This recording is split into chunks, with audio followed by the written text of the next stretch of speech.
Irmãos e filhos caríssimos, bem-vindos a mais um Unidos em Cristo com o Bispo de Palmares, Dom Henrique. Nós estamos meditando na primeira carta de São Paulo aos Coríntios, no capítulo 12. Agora vamos para o versículo 8.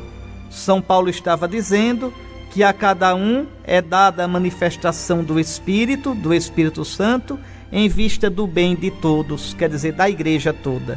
Preciso entender, nós somos membros do corpo de Cristo. Pelo batismo, nós entramos no corpo de Cristo. Ninguém é cristão sozinho. Não existe isso de aceitar Jesus como o meu salvador privado. Não, Jesus é meu salvador, mas ele me salva enquanto eu sou membro do seu corpo, que é a igreja. Sem a igreja, a salvação não acontece. A igreja é ministra, a igreja é o lugar, a igreja é o instrumento da salvação. A igreja é o povo de Deus Pai, corpo de Deus Filho, templo de Deus Espírito Santo. Pois bem, o Espírito que nós recebemos é para a edificação do corpo de Cristo, em vista do bem de todos. 1 Coríntios 12, 7. E vamos continuar. Versículo 8. A cada um é dada pelo Espírito uma palavra de sabedoria. Não, desculpe. A um é dada pelo Espírito a palavra de sabedoria. A outro, uma palavra de conhecimento segundo o mesmo Espírito. A outro é dada a fé pelo mesmo Espírito. A outro são dados dons de cura pelo mesmo Espírito. A outro o poder de fazer milagres.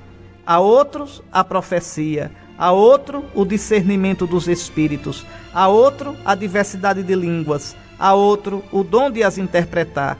Todas essas coisas as realiza um e o mesmo Espírito, que distribui a cada um conforme quer. Então São Paulo cita aqui alguns dons que são próprios daquela época e das comunidades que ele acompanhava. Nem todas as comunidades cristãs tinham esses dons. As comunidades de São João, de São Pedro, não tinham assim esses dons, tinham outros dons. Os dons, os carismas, eles surgem, desaparecem, tá certo? De acordo com a necessidade da igreja.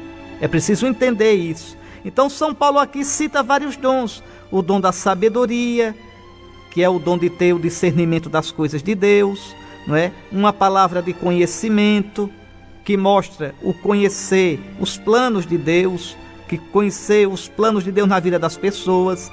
Outro, uma fé enorme, uma fé realmente espantosa, sobrenatural, fora do comum. A outro, o dom de cura. A outro, o poder de fazer milagres. A profecia. Vocês veem, na própria igreja de Antioquia havia profetas que falou de uma fome que ia haver em Jerusalém. Havia um profeta que falou que Paulo seria preso.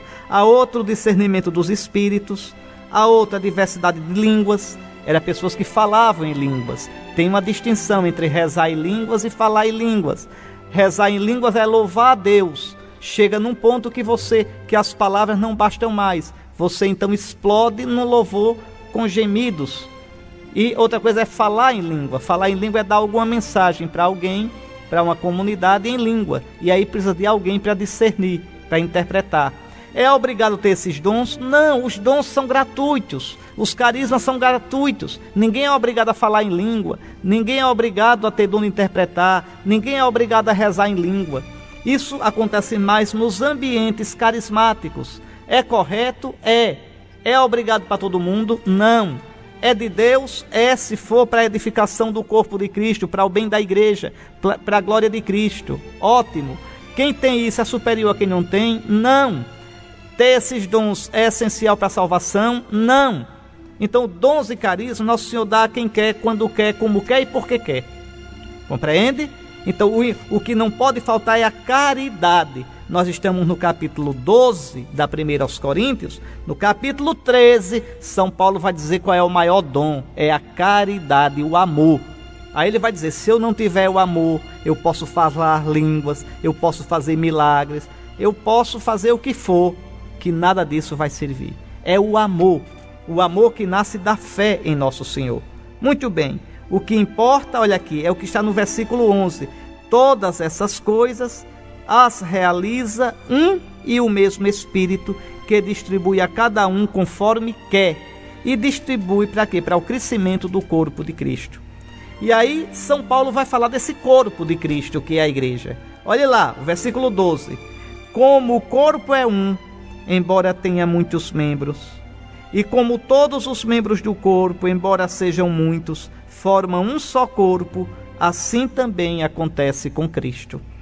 De fato, todos nós, judeus ou gregos, quer dizer, vindos do povo de Israel ou vindos do paganismo, escravos ou livres, fomos batizados num só Espírito.